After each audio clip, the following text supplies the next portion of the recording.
Alright, welcome back. Today's the day we're going to try to get this JetCat turbine cranked up. So I'm working on getting this laid out. So I had this board sitting around, and what I did is I actually marked out where the board on the jet, the same size, so I could relay out the components and try to tidy this thing up a little bit. So if we look right there, okay, so I got the edge of the board. So this is how this is going to lay out. I feel pretty good about it. A lot of these wires will go away as far as they'll go under the board when it mounts. So should be significantly tidier when I get this mounted in the jet. But everything's kind of set up here for cranking this up today. Got charged batteries for the receiver, got a charged battery for the turbine. The biggest thing I did on this is I converted it from a propane start to a kerosene start. When I started looking into the propane start with my lack of experience with turbines, it was just getting pretty hairy about not putting too much pressure in the tank and making sure that everything was just right. So for less than $200, I was able to convert this over to a kerosene start. So with the kerosene start, a few things change. You get a different warm-up system, if you want to call it, into the combustion chamber.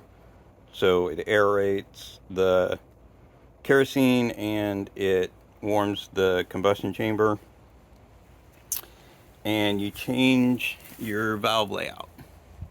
So it's got a T now, so coming off of the fuel pump, it goes into the start valve and it goes into the run valve.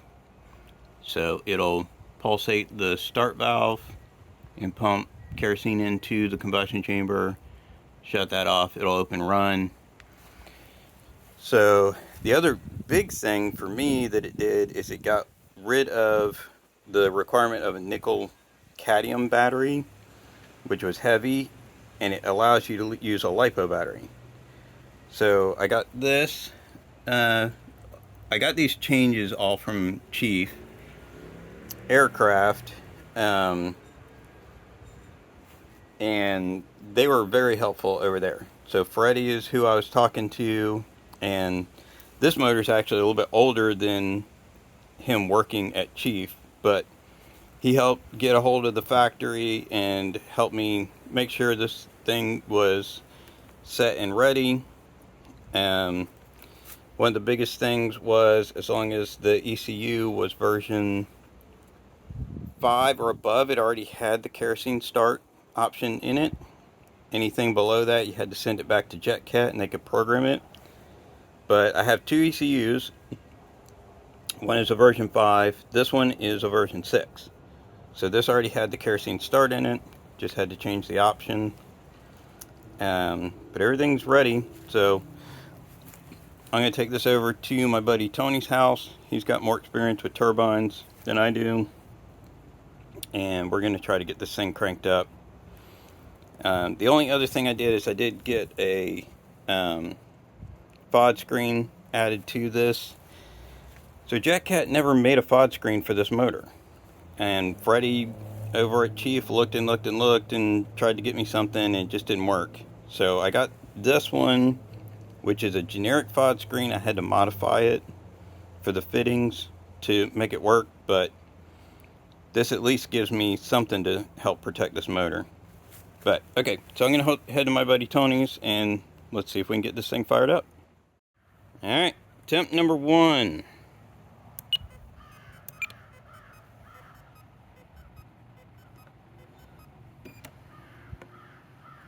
Let it go a little further. Let it go a little longer, yeah. Okay. There you go.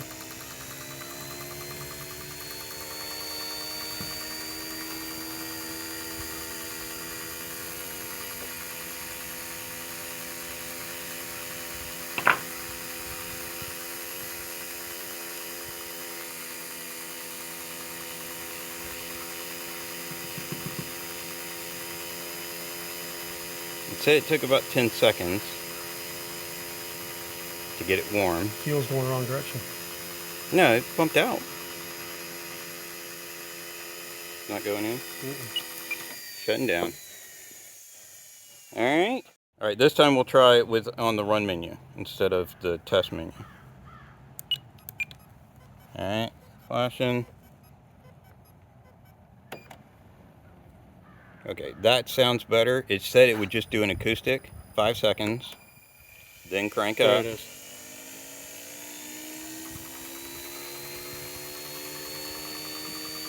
Wrong direction. You sure? Let's go in that way.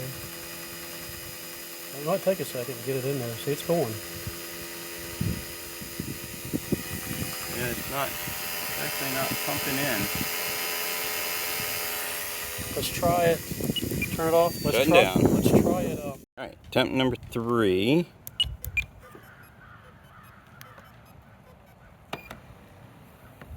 There she goes. She's Yeah. pumping in there. There we go. That sounds better. Something ain't right, dude. Trying.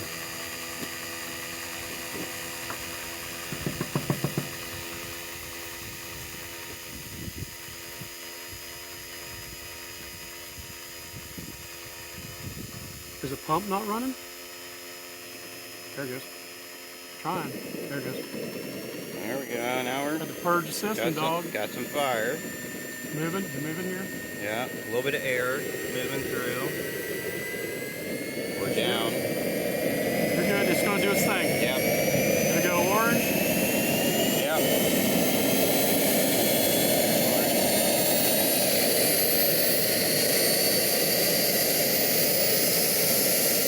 Give you a green.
Go up again and see how long it takes. 1, 2, 3, 4, 5.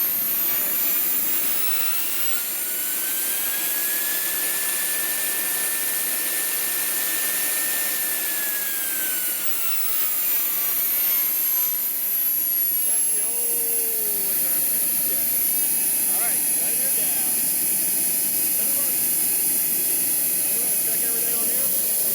You got exhaust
Alright, we're back after doing our startup.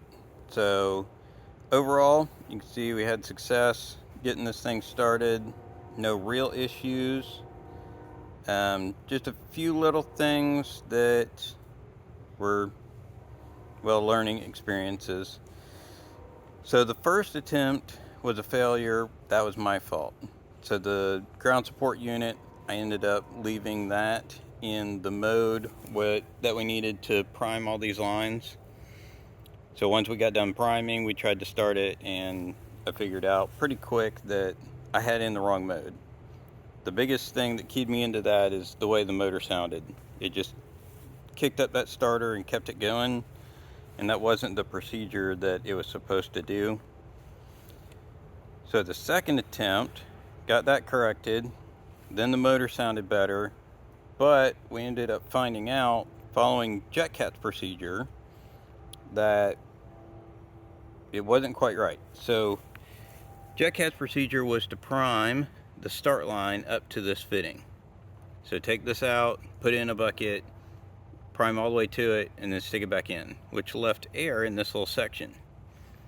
And the best we can figure out after talking about it is when the fan kicks on and starts the compression section, there must have been enough pressure in there that it actually pushed the fuel back up the line. We could actually see it coming back toward the fuel pump.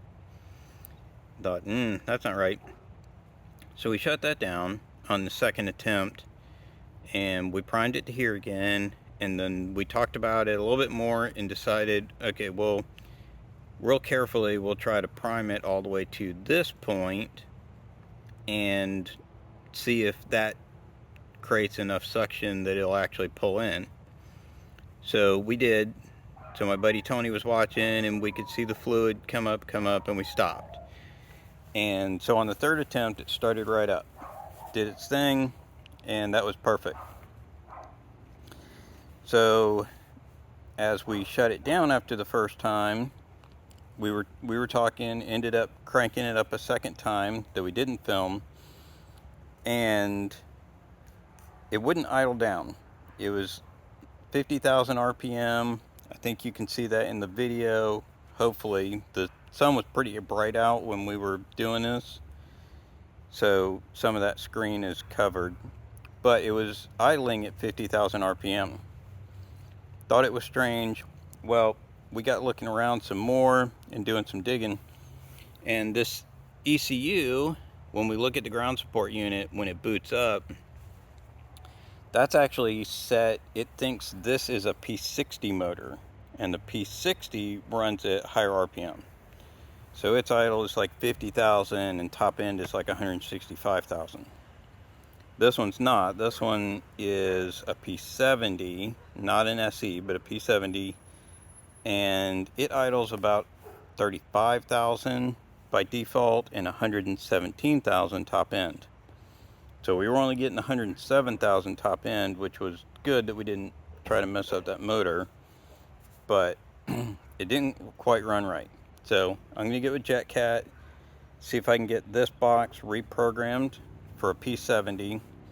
There's a key combination sequence to get that done. So I'll get with them, get that reprogrammed for P70, but this thing's ready to go. So we're ready to move on to the airframe and start getting some things cleaned up there. Get this remounted, and then once it's remounted, we'll crank it up again, and then it'll be exciting. Then we'll start going into taxi tests and making sure everything's running right. So, but I am pretty happy with this layout on the board. I think I'm going to keep this pretty close to what it is. The UAT goes under the board, and a lot of this wiring will clean up under the board, but it seems pretty clean. I do have to find a spot for this guy, but I kind of think I'll run it vertical along the wall. I'll see how that goes. And then my receiver antennas will probably mount somewhere in here, one on either side. I may try to keep this one on top, and then run one up and under the shelf kind of in this area. That should give me good signal as far as being able to always have at least one satellite receiver running at any given time. But super excited, ready for the next step. All right, happy flying.